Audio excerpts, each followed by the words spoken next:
A former lawmaker and human rights activist vows to defend press freedom as he throws his hat into the 2022 race. On Twitter, vice presidential aspirant Walden Bello, the running mate of Labor leader Leoty de Guzman, said they will implement measures to stop attacks against journalists if the tandem succeeds in their election bids.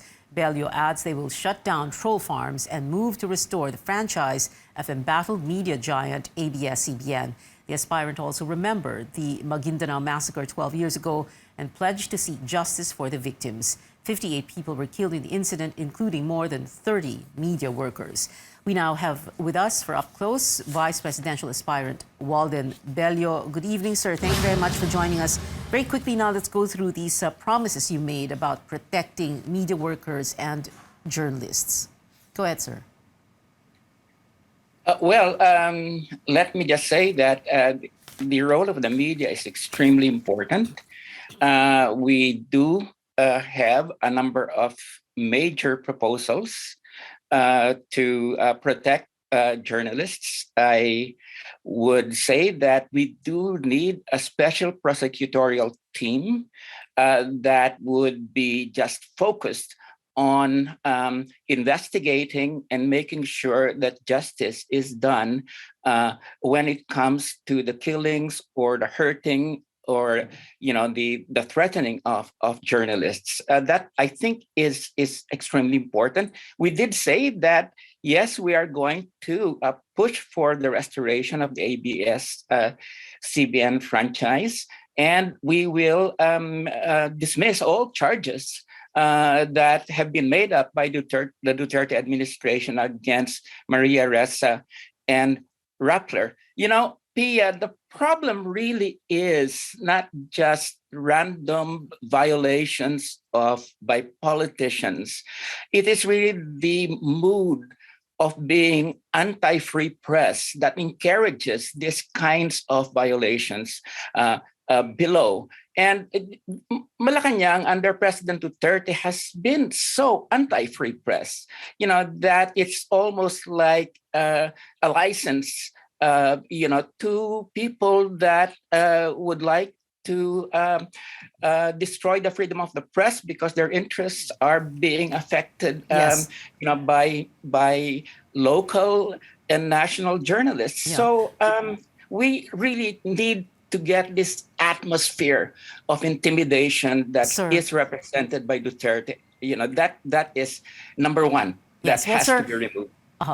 Let's be very specific. When you say that number one, you're going to move to restore ABS-CBN's franchise and dismiss all these cases against Rappler's Maria Ressa, how exactly are you going to do that? Because of course, franchise is the responsibility hawak yan ng House of Representatives. So a President Leoty de Guzman would order or coax congressmen to give ABS-CBN its franchise, and then for the cases against Maria Ressa et al., you're going to order the judge to rule to dismiss the cases or to say that Maria Ressa is not guilty. Ganun po ba?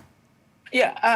On the second, on Maria Ressa, you remember it is the executive that has launched these charges against Maria Ressa. Okay. Wasn't it a private citizen? It was a private citizen who filed the cases. Yes, but it is backed by the executive. Okay, and I think that once you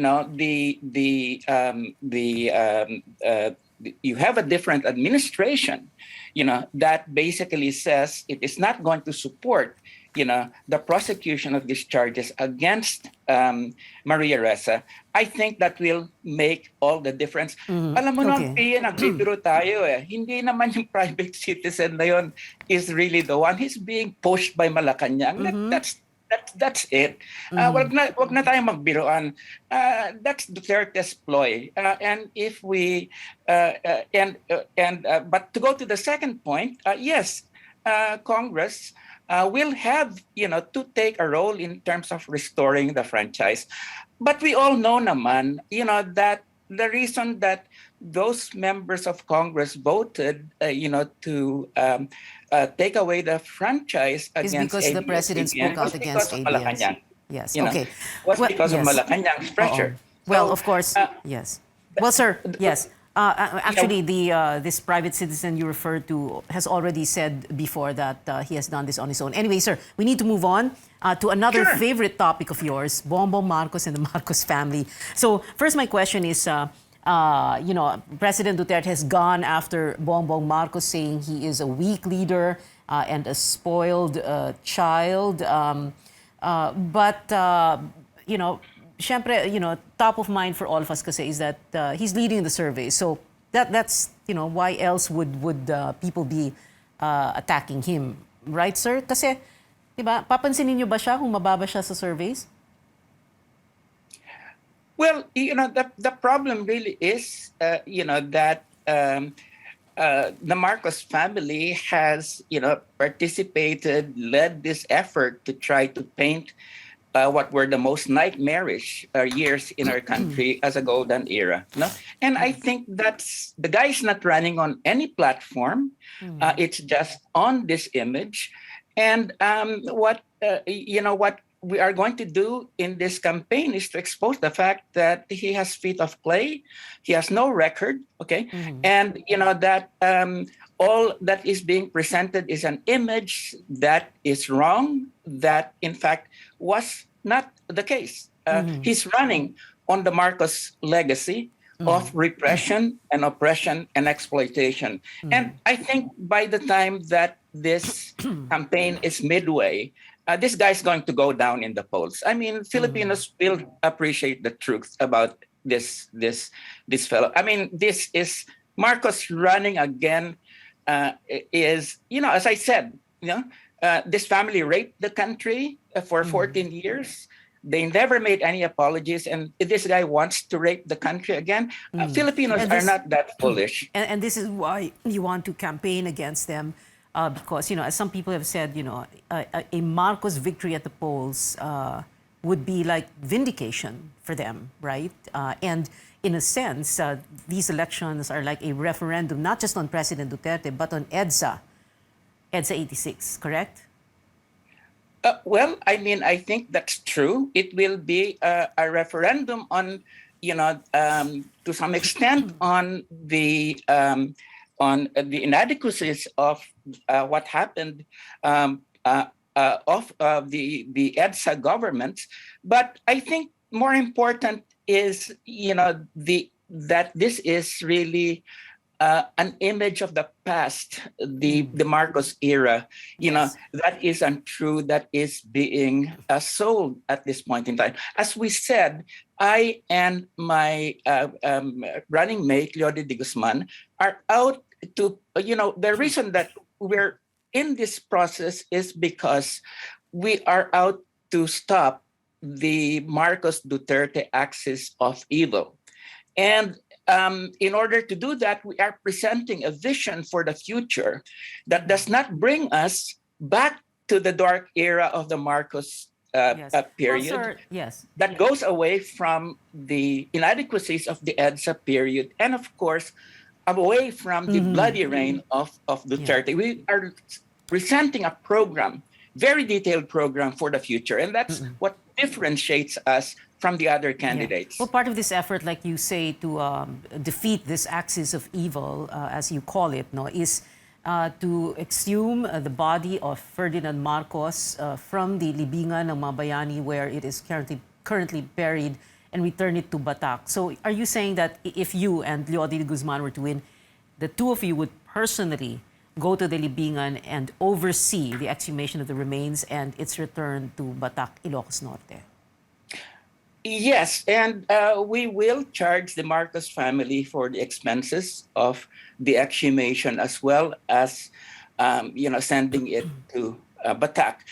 But as I said, if Madame Tussauds Wax Museum is interested in this waxen image of Marcos, then we'll sell it to the Madame Tussauds, and the money goes to the Philippine government. So as far as we're concerned, let's exhume that body, get it out, get it to Batak, or send it to Madame Tussauds in Hong Kong. Would they be interested? I would imagine so. Madame Tussaud would, they take all sorts of images, including Watson images. Uh-huh. Just recently, Bombo Marcos, through his lawyer, submitted drug test results to PIDEA and the NBI and the PNP. You believe them, of course. Do you? I would never believe anything submitted by a liar like Marcos. I mean, Even this if it guy is, lied about yeah. his university degree, right? Even if it is supposedly a certification from a renowned hospital, St. Luke's, although we did try to get official word from them. Well, I would not put anything beyond this family. They could buy St. Luke's for all I care. This is not something that you would take firsthand coming, from Marcos. And as I said,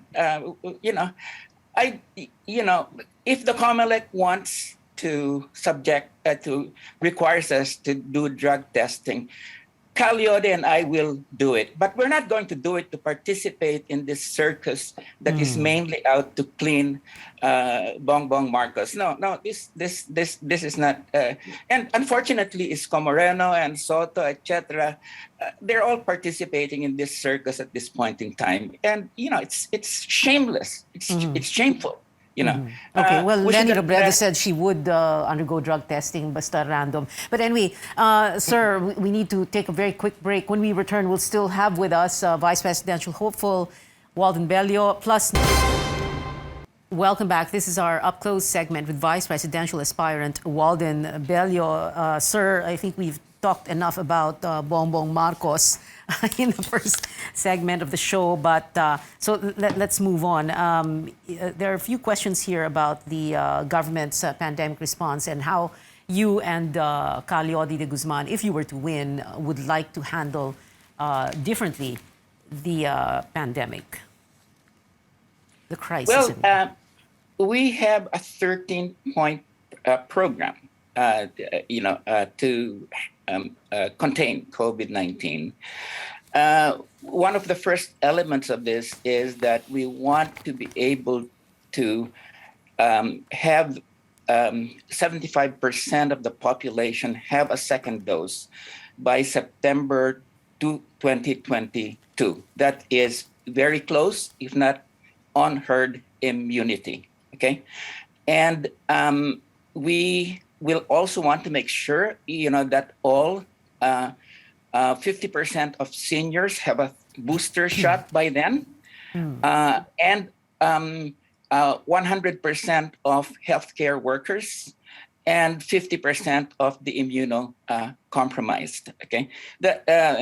Secondly, we will make sure that we will allocate 250 billion pesos for the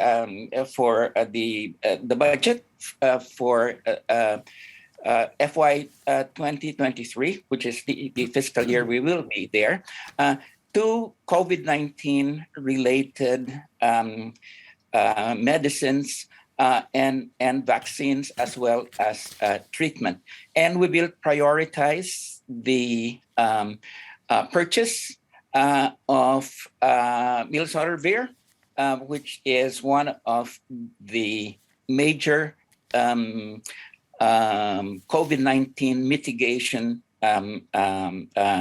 medicines. And we will make sure that the first line of defense is preventive measures, and that first line of defense against COVID-19 is in fact in place.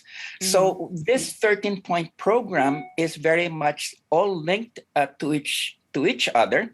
But Pia, the important thing is that we are able to generate the resources to be able to have an effective program.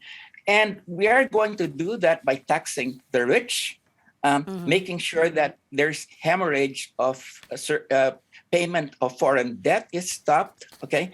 And making sure that all of these allocations for things like the NTF ECLAC, which is use LCAC, Yes. Okay. is reallocated to the health budget and particularly to COVID-19 containment. Okay. So we have the measures and we have the proposals to fund them, because it is irresponsible to have measures without also presenting proposals to fund them. And that is what you see in our program. All right. Yeah, well, I'm sure all these big businessmen heard you when you said you taxed them. But anyway, I wish we had more time. Tax Pero, them. yeah. We're talking about ₱1 trillion to be gained, from taxing the top 250 billionaires in the country. And we're serious about that. Thank you so much for being with us. I hope we can have you back here again, Vice Presidential Aspirant Walden Bello, sir. Maraming salamat po.